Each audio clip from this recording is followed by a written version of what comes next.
بسم الله الرحمن الرحيم. الحمد لله رب العالمين، والصلاة والسلام على أشرف الأنبياء وسادة الأتقياء وسيد المرسلين سيدنا وحبيبنا محمد وعلى آله وأهل بيته وصحبه أجمعين. أما بعد،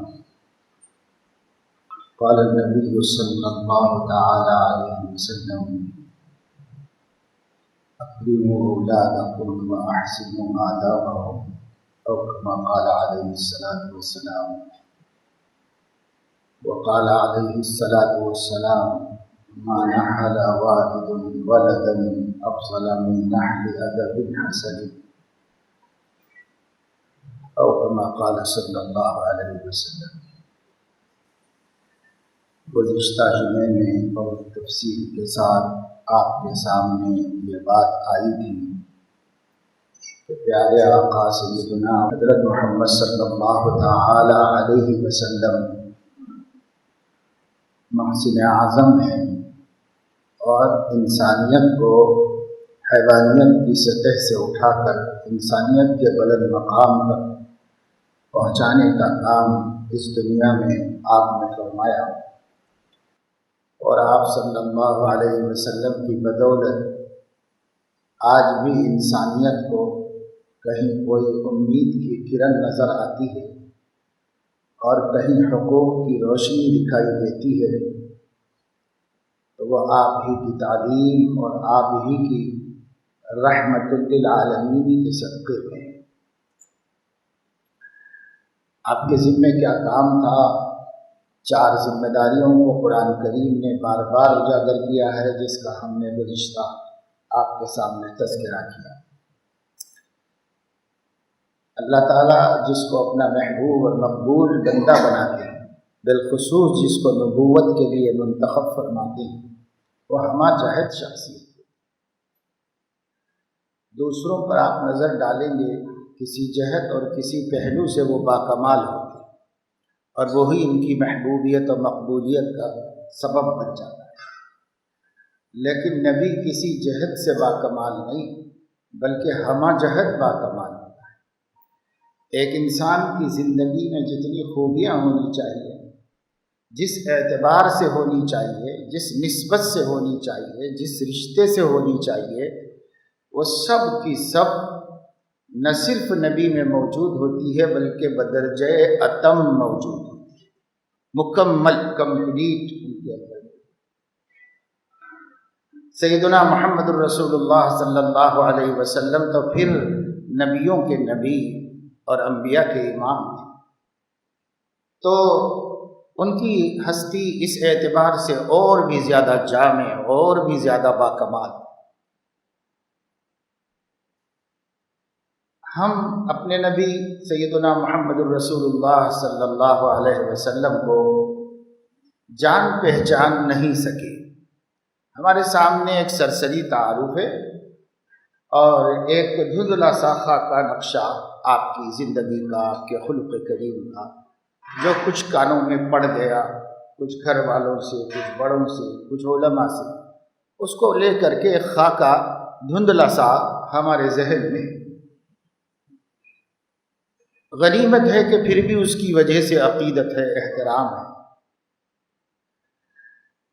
لیکن ہمارے نسلوں کے سامنے آپ صلی اللہ علیہ وسلم کا وہ تصور بھی نہیں،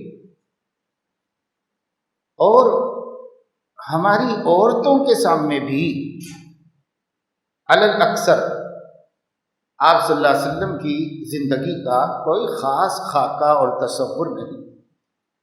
ہونا تو یہ چاہیے تھا کہ اس محسن اعظم اور محبوب اعظم کی ہماری زندگی میں نہیں، ہمارے دل کی گہرائیوں میں ایسی تصویر بنی ہوئی ہوتی کہ ہم جدھر دیکھتے ہمیں اپنے آقا کا نقش نظر آتا، ان کا نگار دکھائی دیتا. لیکن ہم نے ایسی کوئی محنت کی نہیں ہے، ہم نے ایسی کوئی کوشش کی نہیں ہے، نہ اپنے لیے نہ اپنے بال بچوں کے لیے، تو ہمارے دلوں میں اس کا کوئی خاص نقش نہیں.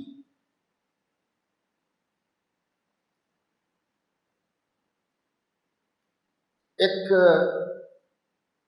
صاحب کشف بزرگ کے حالات میں لکھا ہوا ہے، اور ایسا کوئی ناممکن نہیں ہے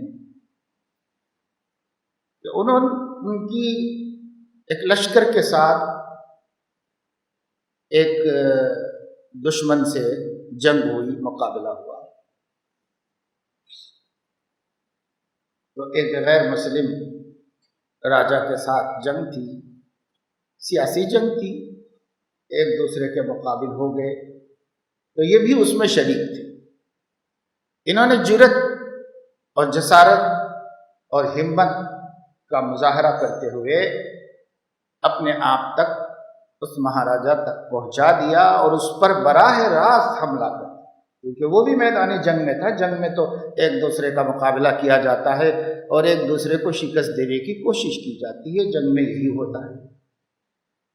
انہوں نے ہمت کر کے جہاں تک کوئی نہیں پہنچ پا رہا تھا، آگے بڑھ کر خدا کے بھروسے پہ جا کر اس پر وار کیا، تو ان کی تلوار اس کے بائیں کندھے پر پڑی، جس نے قلب تک اس کے جسم کو چھین۔ جب اس کا لاشا زمین پر گرا ہوا تھا اور اس کا دل 2 ٹکڑے ہوا تھا، انہوں نے قریب جا کر اس کے دیکھا تو انہیں دکھائی دیا، نظر آیا چشم سر سے کہ اس کے دل میں اس بت کا نقشہ ہے جس کو وہ پوجا کرتا تھا، جس کا دھیان کرتا تھا۔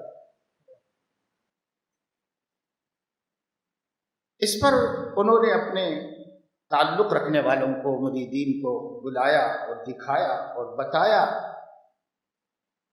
کہ ایک بے حیثیت اور کسی قسم کی قوت و طاقت نہیں رکھنے والا عاجز بت جو اپنے ہاتھوں سے بنایا گیا ہے، اگر آدمی اس کو اتنا دھیان دے اور ہر وقت اس کی طرف اتنی توجہ رکھے کہ وہ اس کے دل میں نقش ہو جائے۔ ہم زبان سے لفظوں میں تو بولتے ہیں کہ اس بات کو دل پہ نقش کر لو، اس کو دل پہ نقش کر لو، لیکن آؤ دیکھو یہاں کس طرح اس کا محبوب اس کے دل پہ نقش ہے۔ اور اس منظر نے ان کے اوپر یہ اثر کیا کہ کہا جاتا ہے، ان کے تذکرہ نگاروں کا بیان ہے کہ کئی برس تک وہ ایک سکر کی اور مدہوشی کی کیفیت میں رہے۔ اس کا تأثر ان کے دل پہ اتنا ہو گیا۔ خیر، یہ واقعہ کوئی عجیب نہیں، اس قسم کے واقعات نبی کریم صلی اللہ علیہ وسلم کے زمانے میں بھی ثابت ہے، صحابہ کرام سے بھی ثابت ہیں۔ کوئی تعجب کی بات تو ہے نہیں کہ ایسا اللہ دکھا دے کسی کو۔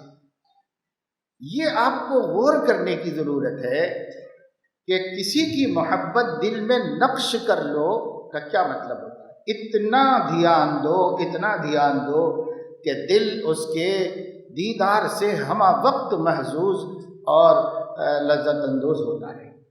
اتنا دھیان دو ہر وقت۔ عربی کا مقولہ ہے، جب تمہیں کسی سے محبت ہو جاتی ہے تو تم اسی کا ذکر کرتے رہتے ہو۔ اذا احب شیئا اکثر ذکرہ، آدمی کسی چیز کو محبوب رکھتا ہے تو اکثر اسی کا ذکر کرتا ہے۔ ہم کتنا ذکر کرتے ہیں حضرت محمد صلی اللہ علیہ وسلم کا، ہم کتنا ذکر کرتے ہیں اللہ تعالیٰ کا 24 گھنٹے کی مشغولیت و مصروفیت میں، سب ذکر ہوتے ہیں۔ اگر واقعہ یہ ہے دوستو، ہم تقابل کر کے دیکھیں تو جتنا لایانی فضول و بکواس مذاکرے ہوتے ہیں جس سے نہ دین کی 2 کوڑی کا فائدہ ہے نہ آخرت کا کوئی نفع ہے، اتنا بھی تو نبی کا اور اللہ کا ذکر ہم نہیں کرتے۔ اتنا اللہ کا ذکر کرنے کا مطلب اللہ کرتے بیٹھنا نہیں ہے، وہ بھی ایک ذکر ہے، لیکن ذکر کا اصل مقصد یہ ہے ہمیشہ یاد رکھنا، ہر وقت ہماری گفتگو میں کسی طرح تذکرہ آ جائے۔ اللہ کے نبی صلی اللہ علیہ وسلم نے فرمایا، آدمی کا وہ بیٹھنا وبال ہے جس میں اللہ کا ذکر نہ ہو، وہ کھڑے ہونا وبال ہے جس میں اللہ کا ذکر نہ ہو، وہ لیٹنا وبال ہے جس میں اللہ کا ذکر نہ ہو۔ کیا مطلب؟ ہر وقت اللہ اللہ کرتے رہو، یہ مطلب نہیں ہے۔ مطلب یہ ہے کہ آدمی مومن کی کوئی مصروفیت، کوئی شغل، کوئی کام وہ یاد الہی سے معرّہ اور خالی۔ کسی نہ کسی حوالے سے اللہ کی یاد ہو، کسی نہ کسی حوالے سے اللہ کا ذکر نکل جائے، اللہ کے حبیب کا ذکر نکل جائے، کسی بھی طرح سے نکل جائے۔ جیسے احادیث میں آتا ہے کہ حضور اکرم صلی اللہ علیہ وسلم نے فرمایا، آدمی کا وہ کام جو اللہ کے نام یا اللہ کی حمد یا اللہ کی شہادت یا اللہ کے ذکر یا درود شریف کے بغیر نہ ہو، وہ ابتر ہے، ناقص ہے، دم بریدہ ہے، کامیاب اور کامل نہیں ہو سکتا۔ اللہ کے ذکر کے بغیر کوئی کام ہوگا؟ اللہ کو یاد ہی نہیں کیا، ایک کام کر لیا، اللہ کو یاد نہیں کیا، جس کام میں یاد نہیں کیا وہ کام ناقص ہو جائے گا، ابتر ہو جائے گا۔ بس اوقات دیکھنے کے اعتبار سے بڑا کامیاب ہی کیوں نہ محسوس ہو کہ صاحب ہم نے آسمان میں تیر مان لی، ایسا کیا، ایسا ہو گیا، یہ کیا تو ایسی تدبیر کامیاب ہو گئی، کتنا ہی سمجھو، لیکن یاد الہی کے بغیر ہوا، ذکر خدا کے بغیر ہوا تو ناقص ہے، ابتر ہے۔ کہیں پتہ چل جائے گا، کسی وقت اندازہ ہو جائے گا کہ کیوں بے برکت ہو گیا، کیوں الٹی گنتی شروع ہو گئی، کیوں نقصان ہوا، کبھی سمجھ میں آ جائے گا، چاہے فوری طور پر نہ سمجھ میں آئے۔ تو اللہ بہت بڑے ہیں، اللہ کا نام بڑا ہے، ان کا ذکر بڑا ہے، اور ان کے محبوب کا ذکر بہت بڑا ہے۔ تو حضور اکرم صلی اللہ تعالیٰ علیہ وسلم کی ہمہ جہت شخصیت کو ہر پہلو سے جانیے، ہر پہلو سے جانیے، اور اتنا جانیے کہ جب آپ کچھ کرنے جائیں تو اللہ کا منشا دھیان میں آئے ان کی محبت کی وجہ سے، اور نبی کا طریقہ دھیان میں آئے ان کی محبت کی وجہ سے۔ صحابہ کا یہی مزاج تھا، جب بھی انہیں کوئی قدم اٹھانا ہوتا، کوئی بات بولنی ہوتی، تو اللہ اس حوالے سے یاد آ جاتے تھے کہ ان کی رضا کس میں ہے، اور نبی اس حوالے سے یاد آ جاتے تھے کہ ان کا طریقہ کیا ہے، یہ کام کروں تو کیسے کروں کہ سنت کے مطابق ہو جائے، دونوں یاد آ جاتے تھے۔ اور یہ دونوں ہی تو ہیں جن کی محبت ایمان ہے، اور جن کو یاد رکھنا ایمان ہے، جن کا ذکر کرنا ایمان ہے، ایمان کی تازگی ہے، ایمان کی حلاوت ہے۔ لیکن ہر گفتگو ہو سکتی ہے، لیکن یہ گفتگو اپنے پورے مہینے بھر کا بھی جائزہ لے کے دیکھیں تو برائے نام کہیں نبی کو ہم نے بالقصد یاد کیا ہوگا، اور کہیں اللہ تعالیٰ کو جان بوجھ کر یاد کیا ہوگا۔ یوں ایک رواج اور سماج کے مطابق ہماری زبان سے انشاءاللہ سبحان اللہ الحمدللہ نکل جائے تو بہت سے بے ایمانوں کی زبان پہ بھی وہ لوگ بھی بلا تکلف بولتے رہتے ہیں، بلکہ بعض مرتبہ بعض مجموعوں میں یا بعض انٹرویوز میں بولنے کے بعد ان کو بڑا پچھتاوا بھی ہوتا ہے کہ بھئی یہ جنرلی کیسے بول دیا ہم نے، مسلمانوں والا کلچر، مسلمانوں والی بات۔ وہ جو تھوڑا بہت ہماری زبانوں پر ہے، اللہ معاف فرمائے، اکثریت نے بالارادہ وہ بھی نہیں کہا، وہ ایک عادت سی بنی ہوئی ہے۔ چلو اچھی عادت ہے، اچھا ہی ہے، اللہ کا نام ہے، جس طرح بھی نکل جائے، برکت سے خالی نہیں ہے، نفع سے خالی نہیں۔ لیکن میرے دوستو، بالارادہ کتنی دفعہ ہم اللہ کو یاد کرتے ہیں؟ جب بھی کوئی کام کرنا ہوا، اور صبح سے شام تک کام ہی کرتے ہیں، یہاں تک کہ جب ہم بستر پہ لیٹ جاتے اور سو جاتے ہیں، وہ بھی ایک کام ہے۔ جب بھی کوئی کام چھوڑ ختم کر کے دوسرا شروع کر رہے ہوں، کرنا ہی ہے دن بھر، ہر ایک کو کرنا ہے، کوئی بیکار نہیں، کچھ نہ کچھ کر ہی رہا ہے، کچھ نہ کچھ کر ہی رہا ہے۔ ایسا کون ہوتا ہے جو 24 گھنٹے پڑا سوتا رہتا ہو؟ جو بھی کر رہے ہوں، ہر کام کے کرتے وقت میں اللہ اس حوالے سے یاد آ جائے کہ ان کی رضا کیا ہے، اور نبی اس حوالے سے یاد آ جائیں کہ ان کا طریقہ کیا ہے۔ یہ ایک طویل اور لمبی جستجو کے بعد ہمارا مزاج بن سکتا ہے۔ آج بھی بنا ہوا ہے اللہ کے بعض بندوں کا، وہ اللہ کی یاد کے بغیر اور نبی کی یاد کے بغیر کوئی قدم اٹھاتے ہیں، نہ حرکت کرتے ہیں، نہ سکون۔ ہر جگہ انہیں بس یہی لخلخہ، جس کو ہم کہتے ہیں لخلخہ، لگا ہوا ہے، ہر وقت یہی، اللہ کیا چاہتے ہیں، اللہ کیا چاہتے ہیں، اللہ کیا چاہتے ہیں۔ جس کا ہر وقت یہ دھیان ہو وہ جو اللہ نہیں چاہتا وہ کرے گا ہی کیوں؟ وہ تو یہی فکر میں ہے کہ اللہ کیا چاہتے ہیں، کیونکہ اس کا ایک محبوب ہے، وہ اپنے محبوب کو راضی رکھنا چاہتا ہے۔ اور طریقہ کس کا؟ تو طریقہ محبوب کے محبوب کا ہوگا۔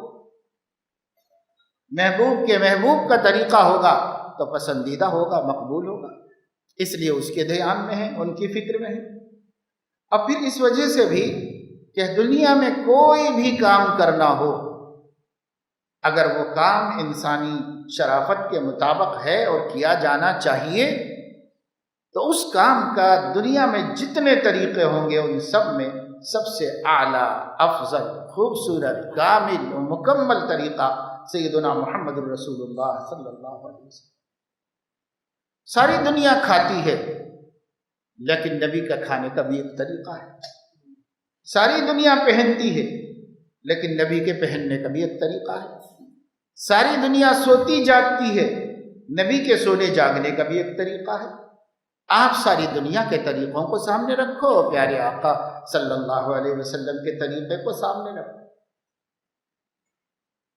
چاہے وہ سنت بحیثیت شریعت ہم پر لازم کی گئی ہو یا یہ کہ لازم نہ کی گئی ہو، مگر ان کا اپنا طریقہ ہو، جس کو عادت کہتے ہیں، عرف، اس عادت کو بھی دیکھ لو تو دنیا کا کوئی طریقہ اس عادت سے اچھی عادت کی شکل میں سامنے نہیں آ سکتا۔ شرط ہے اپنے ضمیر کا زمانے سے متاثر نہ ہونا۔ جس کا ضمیر دوسروں سے متاثر ہو چکا ہے وہ تو مردہ ضمیر ہے، وہ کیسے اچھے برے کا پتہ چلا سکتا ہے؟ وہ اچھے برے کا پتہ نہیں چلا، وہ شکست خوردہ ہے، وہ کسی اور کی عزت سے مغلوب ہو گیا ہے، کسی اور کو اپنے سے اچھا مان چکا ہے، کسی اور کے اوپر وہ رشک کر رہا ہے، حسد کر رہا ہے، اور کسی اور کو اس نے اپنے لیے ہیرو اور آئیڈیل مان لیا اور تسلیم کر لیا ہے۔ یہ شکست خوردہ دل ہے۔ اگر دل شکست کھایا ہوا نہیں ہے اور پھر وہ تمام طریقے سامنے رکھ لے تو اس کی آنکھ، اس کے دل کی آنکھ کہے گی کہ یہ ایک طریقہ ہے جو سب سے اچھا ہے۔ جہاں جا کے نظر ٹکے گی اور جہاں جا کے دل قربان ہوگا وہ سیدنا محمد الرسول اللہ صلی اللہ علیہ وسلم کا طریقہ ہے۔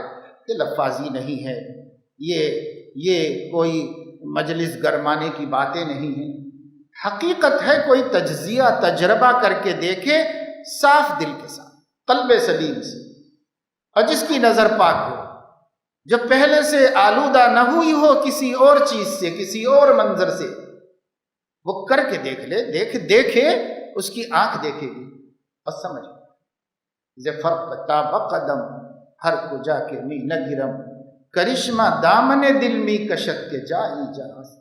شاعر کہہ رہا ہے کہ سر سے لے کے پیر تک اس ہستی کو جہاں کہیں دیکھتا ہوں، جدھر نظر جاتی ہے ان کا کمال میرے دل کا دامن گھسیٹ لیتا ہے اور کھینچ لیتا ہے کہ فدا ہونے اور قربان ہونے کی جگہ یہ ہے۔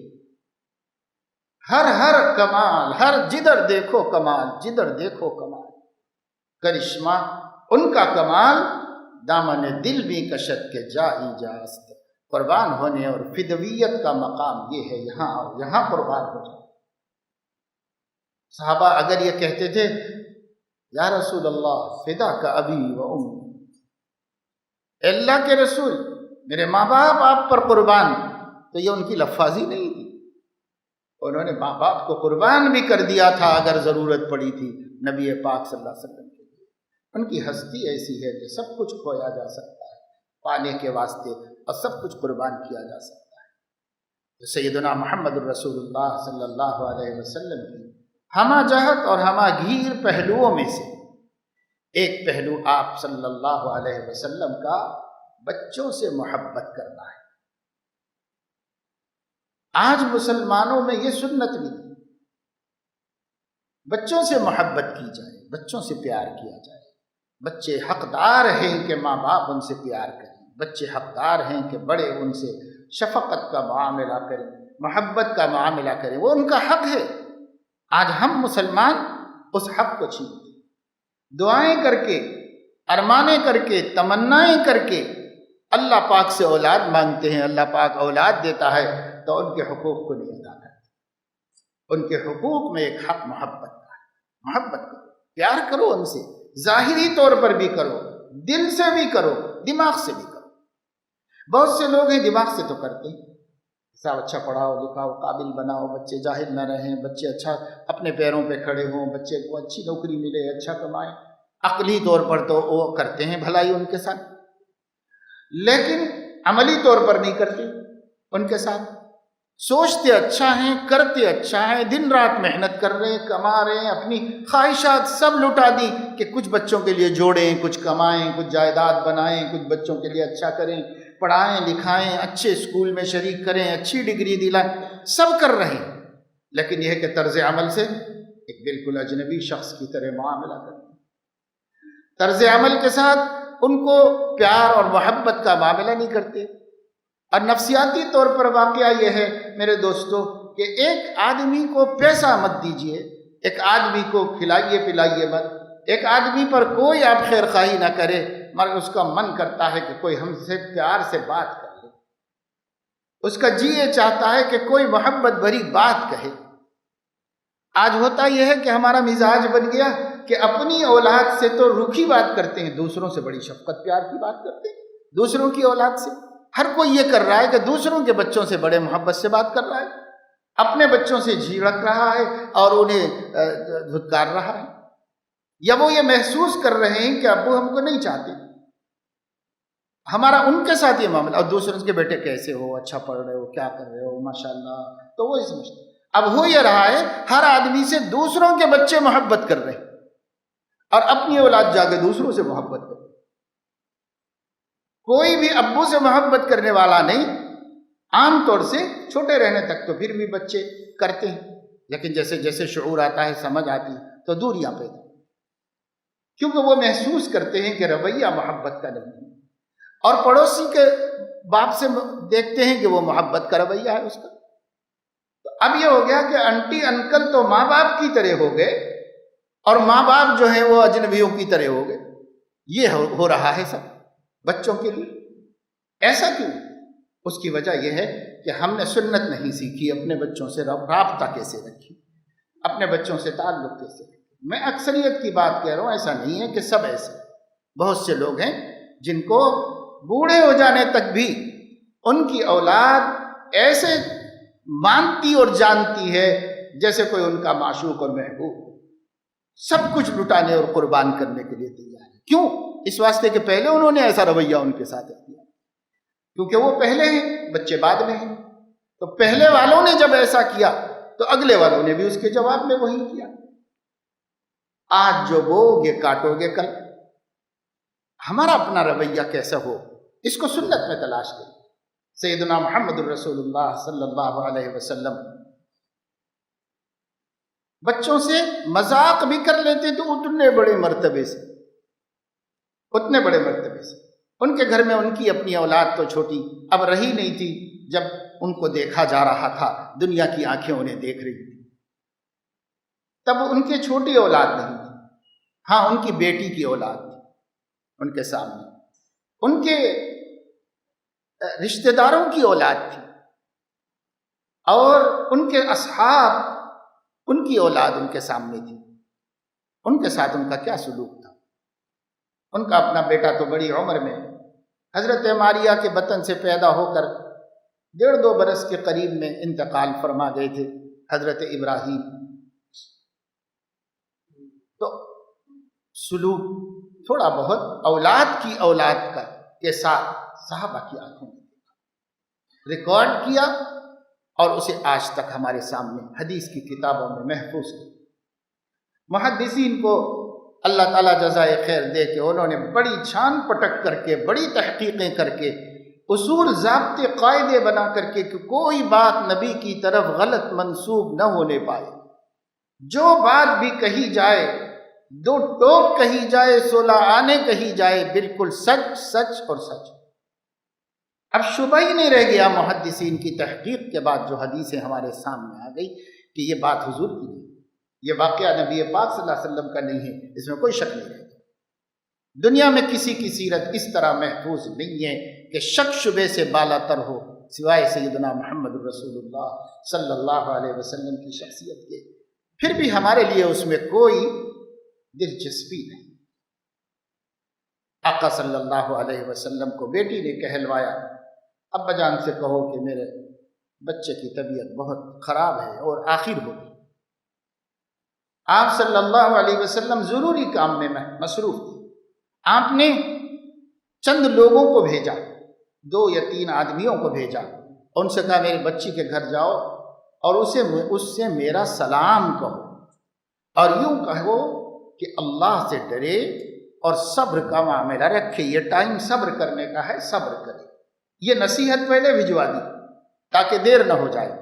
پھر جب آپ اس ضروری کام سے فارغ ہوئے تو خود تشریف لائے۔ آپ پہنچے تو وہ بچہ آپ کے گود میں ڈالا گیا۔ حضور علیہ الصلاۃ والسلام نے اس کی آخری کیفیت کو دیکھی، معصوم کی، آپ کا دل بھر آیا اور آنکھوں سے آنسو نکل گئے۔ کسی دیکھنے والے نے کہا یا رسول اللہ آپ روتے ہیں؟ تو فرمایا یہ رحمت ہے اللہ نے، جس کے دل میں رکھ دی اپنے اس کے دل میں ہے، اور نہیں ہے تو کیا کرے، ہے تو ہے رحمت۔ میرے دل میں اللہ نے رحمت رکھی ہے کہ میرے بچوں کے لیے رحم ہے جو میرے آنکھ سے چھلک رہا۔ خود حضور علیہ الصلاۃ والسلام کے صاحبزادے حضرت ابراہیم جب گود میں تھے تو حضور علیہ الصلاۃ والسلام کی آنکھ سے آنسو نکل گئے، کیونکہ جان نکل گئی تھی بیٹے کی۔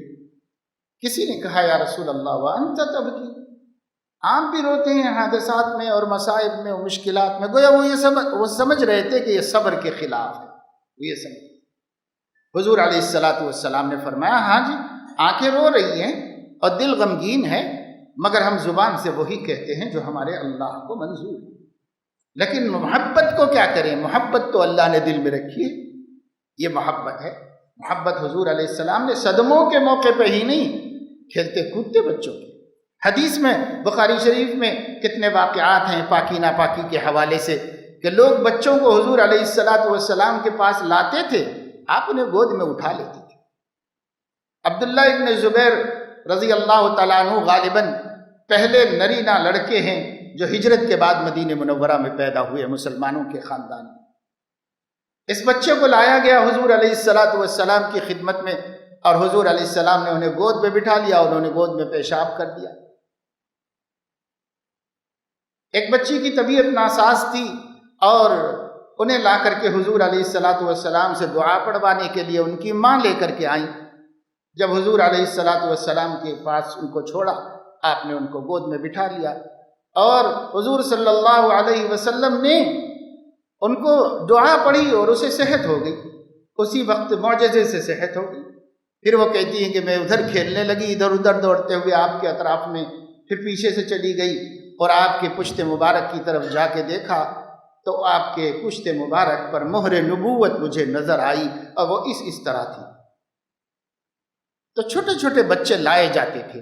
حضور علیہ السلام کا مقام بہت بلند تھا، آپ نبیوں کے نبی تھے، خدا کے بعد سب سے بڑے مرتبے پر تھے، لیکن حضور علیہ الصلاۃ والسلام بچوں سے محبت فرماتے تھے۔ بچے لائے جاتے تھے، گود میں اٹھاتے تھے۔ کتنے واقعات ہیں، بچوں نے کپڑے پہ پیشاب کر دیا، بچوں نے جسم پر پیشاب کر دیا، آپ نے پانی منگایا اور اسے دھلوا دیا۔ بچوں کو لیتے تھے، اپنے بچے نہیں دوسروں کے بچوں سے بھی پیار کرتے۔ راستہ چلتے ہوتے کہیں راستے میں بچے مل جاتے، حضور علیہ السلام کے بارے میں آتا ہے کہ 2 ہاتھوں سے بازوؤں کو پکڑ کر اٹھاتے تھے اور اس کی ناک اپنی ناک کو لگا کر جیسے سونگھتے ہیں اس طرح محبت اور پیار دے کر چھوڑتے تھے۔ تو حضور علیہ الصلاۃ والسلام کے بے شمار واقعات۔ ایک صحابی ہے محمود بن ربیع، ان کا ایک واقعہ ایک ضرورت سے ایک باب میں کتاب العلم میں امام بخاری نے روایت کی۔ وہ کہتے ہیں کہ میں کوئی 5 برس کا رہا ہوگا، حضور علیہ الصلاۃ والسلام میرے گھر آئے تھے اور میرے گھر کی کنویں پر مجھے اچھی طرح یاد ہے کہ ڈول میں پانی تھا، تو آپ نے ڈول میں سے پانی لیا اور لے کر کے اپنے منہ میں لے کر میرے منہ پہ کلی فرما دی۔ میں 5 برس کا رہا ہوگا، مجھے یہ واقعہ بالکل بھلایا نہیں گیا، یاد ہے۔ شارحین نے فرمایا کہ ایسا کیوں کیا حضور علیہ السلام نے؟ بظاہر یہ اچھا سا نہیں لگتا، لیکن وجہ یہ ہے کہ آپ کے لعاب میں شفا تھی اور وہ سراسر برکت تھی۔ دوسرے یہ کہ بچوں کو چھیڑنا آپ کا مقصد تھا، شارحین نے کہا چھوٹے بچوں کو چھیڑنا، اس مقصد سے آپ صلی اللہ علیہ وسلم نے کیا، یہ بھی اپنے سے مانوس کرنے اور محبت پیدا کرنے کی ایک ادا تھی حضور علیہ السلام۔ ایک بچہ تھا جو بہت اپنے ایک پرندہ پال رکھا تھا اس نے، اور اس سے بڑی محبت کرتا تھا، مر گیا۔ چھوٹے چھوٹے پرندے رہتے ہیں وہ زیادہ رہ نہیں پاتے، اس مر گیا۔ آپ صلی اللہ علیہ وسلم ایک دن اس کے گھر میں گئے تو دیکھا کہ مغموم ہے، کہ اس کا پرندہ مر گیا، جیسے کھلونا ٹوٹ گیا۔ آپ صلی اللہ علیہ وسلم نے اس کو چھیڑا اور فرمایا یا عمیر ما فعل النغیر، نغیر چھوٹی چڑیا ہوئی۔ حضور نے کہا کہ کیا ہوا تمہاری چڑیا کا؟ تو کیا بڑا آدمی بچوں سے بات کرے؟ نہیں، حضور علیہ السلام سکھا رہے تھے یہ بھی حق ہے بچوں کا کہ ان سے کچھ بولو، ان سے کچھ بات کرو، کچھ محبت کا انداز اختیار کرو، ان کے غم میں شریک ہو، ان کی خوشی میں شریک ہو، یہ بھی حضور علیہ السلام۔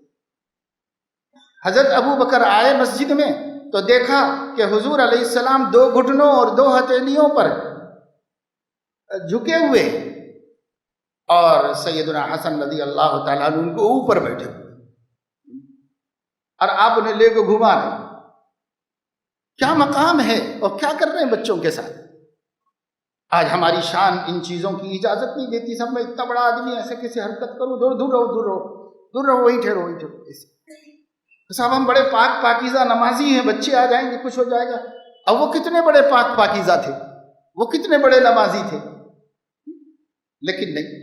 حضور علیہ الصلاۃ والسلام سے حضرت ابو بکر نے کہا کہ وہ کیا عمدہ سواری ہے، وہ اتنی قیمتی سواری، کیا عمدہ سواری ہے۔ حضور نے فرمایا سوار کو بھی تو دیکھو کتنا قیمتی اور عمدہ ہے۔ یہ محبت ہے اپنے بچوں کے ساتھ اور پیار ہے۔ خطبہ دینے کے لیے ممبر پر کھڑے ہوئے تھے، حضرت فاطمہ نے کوئی نیا قمیص آیا تھا بچوں کو پہنا کے مسجد میں بھیجایا، وہ ذرا لمبا تھا، جسم سے بڑا تھا۔ اللہ کے نبی صلی اللہ علیہ وسلم اتر کے گئے اور انہیں اٹھا کے لا کے اپنے بازو کھڑا کیا اور ارشاد فرمایا قد صدق اللہ انما اموالکم و اولادکم فتنہ، اللہ نے بالکل صحیح کہا ہے کہ بچے بڑے آزمائش۔ حضور علیہ الصلاۃ والسلام نے فرمایا مجھے ڈر لگا کہ بچے کے پیر میں نہ الجھ جائے اور گر نہ جائے۔ یہ محبت اپنے نواسوں سے تھی اور ان کی تکلیف کا احساس آپ کو اٹھا کر لے گیا۔ شارحین حدیث فرماتے ہیں کہ حضور علیہ الصلاۃ والسلام جو جا کر بچے کو لے کے آئے یہ آپ کی بشریت تھی، اور جو آپ نے آ کر کے اس کے بعد قرآن اور ہدایت بتائی یہ آپ کی نبوت تھی۔ حضور علیہ الصلاۃ والسلام اپنے طرز عمل سے بتاتے تھے بچوں سے پیار کیا جائے۔ ایک بچہ حضرت عباس عبداللہ ابن عباس گھر میں چلے گئے۔ اب بخاری شریف میں ہے کہ میں اپنے میمنہ میری خالہ کے گھر میں گیا اور حضور علیہ السلام کا ایک تکیہ تھا، چھوٹا سا بچھونا تھا جس پہ وہ دونوں سو جایا کرتے تھے، ایک ہی تکیے پر۔ لیکن یہ گئے، چھوٹے تھے، خالہ کا گھر تھا، پہلے پہنچ گئے حضور علیہ السلام سے اور انہوں نے تکیے کے ایک طرف سر رکھ کے اپنے کو سلا دیا، سو گئے۔ تو فرماتے ہیں کہ دوسری جانب سے حضور علیہ السلام نے سر رکھا اور وہ بھی سو کے آ کر پھر صبح کو اٹھے تو میں دیکھا کہ کیا کرتے ہیں، انہوں نے اپنی آنکھیں ملی، سورہ آل عمران کی آخری 11 آیتیں پڑھی اور اس کے بعد وضو بنایا اور اس کے بعد تہجد کی نماز پڑھی۔ جو انہوں نے کیا میں نے بھی کیا۔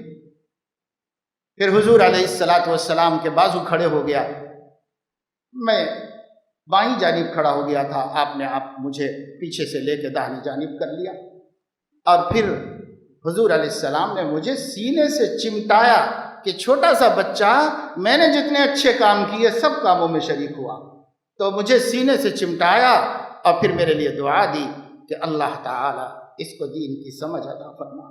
پھر وہ دعا ایسی مقبول ہوئی کہ صحابہ کرام میں افقہ بنی صاحب عبداللہ ابن عباس رضی اللہ تعالیٰ عنہ۔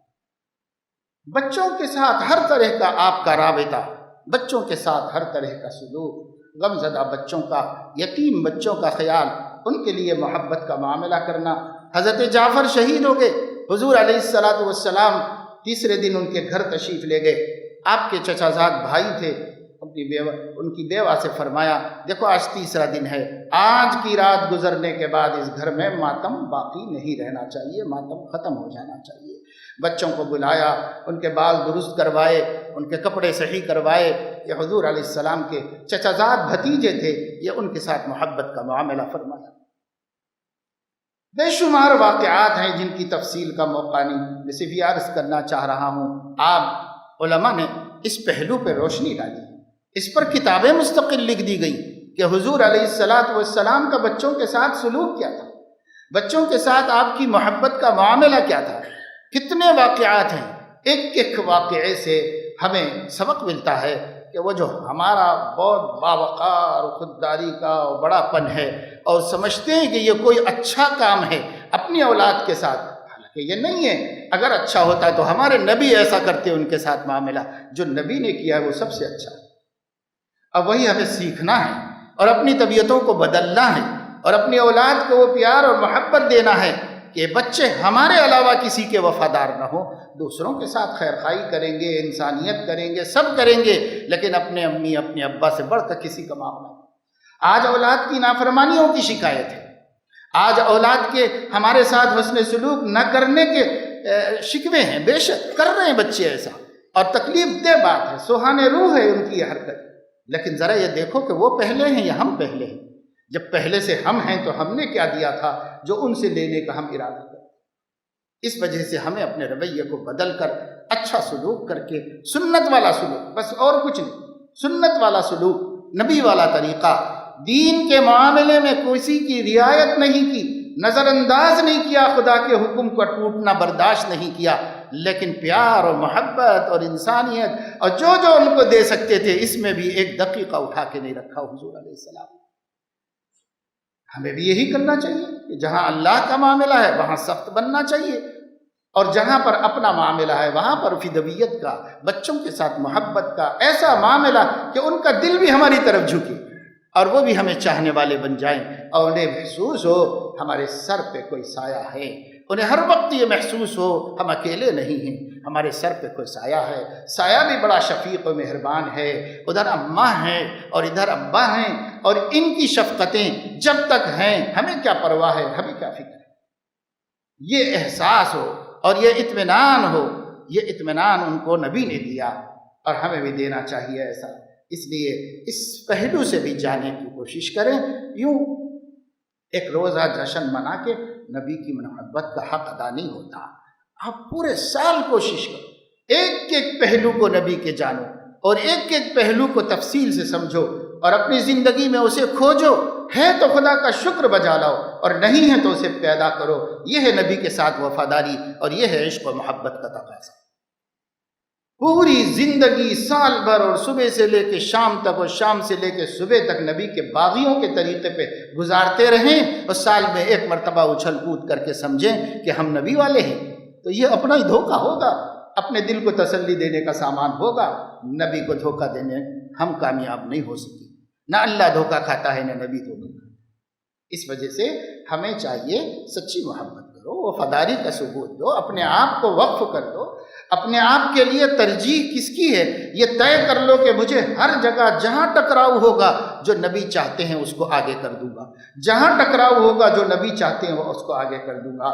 میرا اور نبی کی چاہت کا، میرا اور ماں باپ کی چاہت کا، میرا اور بیوی کی چاہت کا، میرا اور اولاد کی چاہت کا، میرا اور دوستوں کی چاہت کا، میرا اور دنیا کے تقاضوں کا اگر ٹکراؤ ہوگا تو نبی کو آگے کر دوں گا، ان کی چاہت پہلے ہوگی، چاہے کسی کی چاہت ٹوٹ جائے، بلا سے ٹوٹ جائے، ہمیں کیا کرنا ہے اس سے؟ ہم اپنے نبی کی چاہت کو ٹوٹنے نہیں دیں گے۔ وہ آگ گینا ہے، اس میں بال بھی نہ آنے پائے، جیسے حباب ہوتا ہے چراغ کے اوپر، اتنا نازک کانچ کا ہوتا ہے کہ ناخن بھی زور سے لگ جائے تو اس کے اوپر بال آ جاتا ہے۔ ہم اپنے نبی کے قلب مبارک کو اس سے بھی نازک سمجھ کے چلیں کہ کہیں ذرا سا بھی دوری ہو جائے گی، بے ادبی ہو جائے گی، بے التفاتی ہو جائے گی، ناقدری ہو جائے گی، قلب مبارک ٹوٹے گا۔ جب ٹوٹے گا نبی کا دل کا حباب تو پھر اللہ کا غضب ہمارے اوپر ٹوٹے گا۔ وہ معمولی دل نہیں ہے، وہ سب سے قیمتی دل ہے، خدا کا محبوب دل ہے۔ وہ ٹوٹے گا تو کائنات پر خدا کا غضب ٹوٹے گا۔ اللہ اینٹ سے اینٹ بجا دے گا اگر اس کے نبی کے قلب پر بال بھی آ جائے۔ ہم نہیں سمجھ رہے ہیں کیا مقام ہے، ہم نہیں سمجھ رہے ہیں کیا مرتبہ ہے ان کا، کیونکہ ہمیں نہیں سمجھایا گیا اور ہم نے خود بھی جاننے کی کوشش نہیں کی۔ اللہ تعالیٰ اپنے فضل و کرم سے ہمیں توفیق عمل نصیب فرمائے، ہمیں اپنے آقا کو صحیح طریقے سے پہچاننے، ہر پہلو سے پہچاننے، ہر جہت سے جاننے کی توفیق عطا فرمائے اور ان جیسا بننے کی توفیق عطا فرمائے۔ آمین وآخر دعوانا الحمدللہ۔